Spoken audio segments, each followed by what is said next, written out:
All right, so it's Saturday morning. No, it's I'm not talking about it's Tuesday, nigga. Anyway, it's Tuesday morning. Uh my head's not shaved. My beard's kind of peasy, but it is what it is. Just to give y'all, I just wanted to drop a little bit of something into y'all's souls this morning, a little morning de-inspiration, if you will, for the pew babies in the audience. Um, yeah, so my goal is probably going to be to do like two videos on this channel moving forward. That's if I get around to it. I mean, hey, it is what it is. I got a 9 to 5, man, and two kids. So yeah, uh, y'all know how that go. But I wasn't going to do a week one reaction anyway, to keep it a buck, because I mean, dog, it's week one, right? Week one is basically a preseason game that counts. Weird stuff. Every year, weird stuff happens in week one. Like, the Cowboys looking like something, and then the whole world, oh yeah, Dallas is back, Dallas is back, and then they get blown out the building the next week. But yeah, y'all know how it goes. This is Dallas, right? But I digress. So I'm probably gonna wait until like maybe until like the first bye, which is week 5, I think. So either week 4 or week 5, I think we'll be deep enough that we'll really know what's up by that point. But that being said, let's talk about these Eagles real quick, man. And remember how I said in the NFC contenders video that all the Eagles needed, you don't even need a top 10 defense. Just don't be ass and y'all be all right. Did I not say that? Right? And lo and behold, you feel me? I must be a prophet. You feel me? The sow a apostolic seed of $100 into my Cash App today, and you feel me? And clap your hands 7 times, and you'll have a new G wagon by tomorrow. Again, the pew babies in the audience got the reference. Don't worry about it if you don't. But dog. All right. So first of all, let me say this. Because this narrative, I don't know what it is, why people, I don't understand why, I genuinely don't understand uh, the haters, the Jalen Hurts haters, right? I don't get it. You understand what I'm saying? I don't get why people want this man to fail so bad. Reason why I say that is because and it's not too loud of a narrative, especially in the context of everything else that happened last night. But you got a handful of people, saying stuff like, oh, well, why would you force that throw, at the end of the game? All you need is 15 yards and you can kick a long field goal and we can walk off with the win. Nigga, 15 yards is a 61-yard field goal. Like, shut the fuck up. Like, for real. Like, nigga, shut up. You understand? The beat writers, shut up. You feel me? Twitter analysts, shut up. You understand what I'm saying? Like, I don't understand how your job is to know ball, and you really want to put the game on.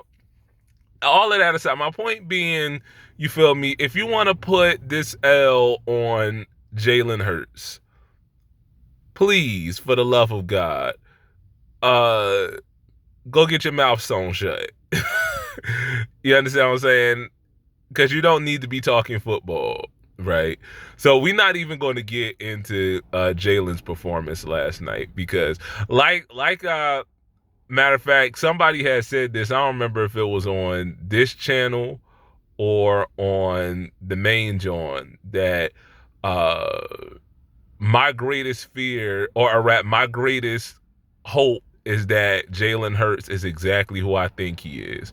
Which I think he proved last night. Last night, people that's waiting for 2022 Jalen, I don't know if we ever going to get that again. You understand what I'm saying?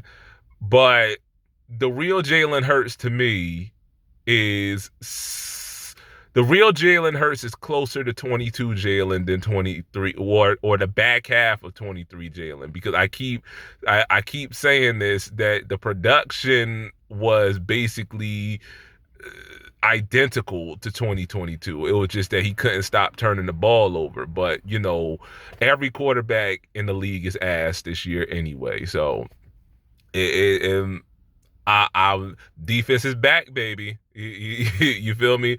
Um, so yeah. But anyway, I digress. Uh, this team is marginally better than the 23 team. Marginally better. And it's marginally better because of two things. Because of Saquon and because we have a competent offensive coordinator. Vic is competent too. We have competent coordinators, and we have, you feel me, a top 5 running back. So this team is marginally better, but it's still basically the same thing. It's a glass cannon. You understand what I'm saying? It's a glass cannon of a team. If we can't run the score up, if Philly doesn't run the score up on you, you got a legit. I don't care who you are, man. You got a legit chance to beat the Eagles. As long if you keep them under 30 points, you can beat them. You feel me? And that's the problem. It's that the, the defense is ass, man. Pardon me. I just saw some ass, by the way. So it just forgive me for that. Don't tell my wife, by the way. Whatever. I don't know. Shit, she might have looked at it herself. Whatever, nigga. The thing is, man, the defense, specifically the D line, man. And I've been watching the Eagles since the I've been watching this team since the days of, you feel me, Deuce Staley, right? I've been since Deuce Staley and Carell Buckhalter. And you feel me, I remember Bobby Taylor, you feel me, and Troy Vincent. I remember Corey Shine. So that's how far back we going. And I say that to say I don't recall a time. So that's about 20 years. I don't recall a time in 20 years of watching the Eagles where the defensive line was a liability. You feel, or at least in the last 10 years, I don't remember that, of the D line being a liability. Because all right, the linebackers I can understand.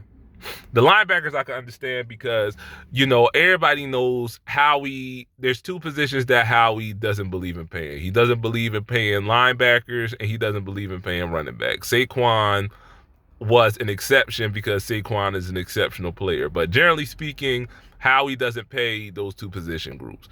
You feel me? But the D line on the other, that's where all that, and that's the frustrating thing, man, is that you got 3 first rounders between Jalen, Jordan, and Nolan. You got 3 first round picks. Matter of fact, Jalen and Jordan were both top 13 picks. You understand what I'm saying? You got a guy in Bryce Huff who you gave 60 mil, you feel me, to replace your top pass rusher, your most productive pass rusher from the last since he came to Philly, in Hassan, right?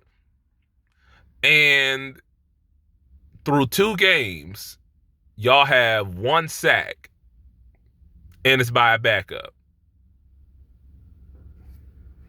What you want me to do with that? Listen, I know it's early, but I've seen enough of Bryce Huff. I've seen enough of Nolan Smith to say that them niggas ain't it. I don't know what you do about that. I don't know how you fix that. Can't nobody on this team tackle. Nobody can tackle on this team, which is wild. But even that, man. And in a way, I'm kind of looking at it. In a way, I'm kind of looking at it as a blessing in disguise, because like somebody said on Twitter last night. They said that, the only real difference between this team and last year's team is that, at least, because we knew last year's team was ass. Or at least, I'm gonna stop saying the team is ass, because the team is not ass. It's not the whole team. But we knew last year that this team was not in the same weight class as San Francisco and Detroit, and it's definitely not any of the AFC heavyweights. We knew that this team wasn't in the same class as them, or at least we had an inkling. But the fact that we was winning games still, you feel me? You ain't pay attention until the bottom fell out of the joint. You know what I'm saying? But it came back to bite us early enough that I can say I don't have Super Bowl aspirations for this team. I don't. I have them. I still have them winning the division. I have them winning the division, and then dropping out in the divisional round. That's how I see it's going. Because again, you feel me? You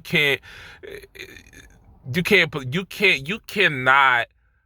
I think I saw the stat was like through 2 weeks. Through 2 weeks, the Eagles have given up like 360 something rushing yards on like a 6.4 yard per carry clip. That is not, again, like I said, if this D is just, if you were just middle of the pack, because that's how KC won, not last year but the year before. You feel me? They had a middle of the road defense, but an all-time offense. You understand what I'm saying? So again, just don't be garbage, and you'll be all right. But that is what this defense is right now. Is hot basuda, just straight. You feel me? A colic diaper filled with throw up that's been microwaved. You understand what I'm saying? And coated in septic material. You understand what I'm saying? That's what this defense is right now. And I don't know how I don't think you can fix it. You understand what I'm saying? I don't know how you teach tackling, you feel me, while in the course of the season. But yeah, man. But going back to what I was saying earlier, well, I ain't say this earlier, but this is the thing the thing I'm gonna end on, right? Is the reason why I say it's a blessing in disguise is because, you know, we know, I'm sorry, more ash just passed by. Well, all right. Reason why I say it's a blessing in disguise is because uh Nick Nick gotta go, man. I've seen enough. Because the thing is, it's like this: Nick don't have any other game day responsibilities but game management. You understand what I'm saying? My thing is I'm not now. Listen, Saquon don't get off scot free, because I mean, dog, you got to catch that ball, man. Like you just have to. You got to catch that ball, man, especially in that situation. You feel me? But if Saquon does catch that ball, you feel me? If Philly gets that first down and Jesus Christ, like, I'm sorry, this is distracting, man. I, anyway, uh, if Saquon catches that ball and gets that first down, right? Um, Now we not having this conversation today. We not having this discussion. You understand what I'm saying? Um, but for me, I'm like, just run the ball. Just get, 2 yards. You can get 2 yards, and then you tush push it, and then that's first down, right? That's game. You understand what I'm saying? And I'm not completely mad at the call, but what I'm mad at is the logic behind it. I saw last night they had talked to Nick, and they said, and Nick said something to the effect of, "Oh yeah, there was a mechanism built into the play that if Saquon wasn't wide open, which he was, then Jalen was supposed to take a sack on that play." Like, what what kind of logic that don't make no sense. So again, going back to because if just to break this down, so what that's saying is that you are what you're going to do is you're going to kick the field goal, right? Instead of going for the 3, you're going to kick the field goal, right? And you still want to give Atlanta enough time, which is exactly what happened. You still going to give Atlanta enough time to walk down on you. You understand what I'm saying? Unless because I don't know, man. It all around it was just that was just a bad L, man. That was a bad loss, and I've seen enough already to say that whatever ghost was haunting them in 23 ain't go nowhere. You understand what I'm saying? So I don't have this team in the Super Bowl. I don't even have this team in the conference championship. That's how I feel right now. I don't know. Get back at me in the winter, and maybe that, but I don't see how that'll change, because again, the pass rush is garbage, man. It's absolutely horrendous, man. I have hey, that's all I got for y'all. All right, so look out for the next joint. I don't know when, next couple weeks, but yeah, there you have it. I'm looking. I ain't even going. I ain't even going to give. I ain't even going to say go Birds. I'm gonna say when does the Sixers season start? You feel me? Get me to the end of October, man, because I ain't trying to listen. I'll put it this way. I can miss a game this year and not be mad about it. You understand? I can enjoy my Sunday now. Look, seeing what I saw last night lets me know that I can enjoy my Sunday. You understand what I'm saying? I can I can go to church on Sunday and not be mad if a praise break start up. You understand what I'm saying? If a praise break start at 12:30 and end at 1:15, I don't got to be mad, because I know, you feel me, that Philly gonna choke anyway. I can just be it's different when you look at it's different watching it happen in real time. I feel if I had went to sleep, because I was getting ready to go to sleep, because I said this game is over with. I got to get up and go to work in the morning. You feel me? I'm gonna go ahead and lay down. Right? I feel like I'd have felt better if I'd have woke up this morning and saw the score, then I would have watching it unfold in real time. So, yeah. All right. There y'all had that. Yeah. Let me hang this up before somebody else walk past and be looking in here thinking I'm talking to myself. Deuces.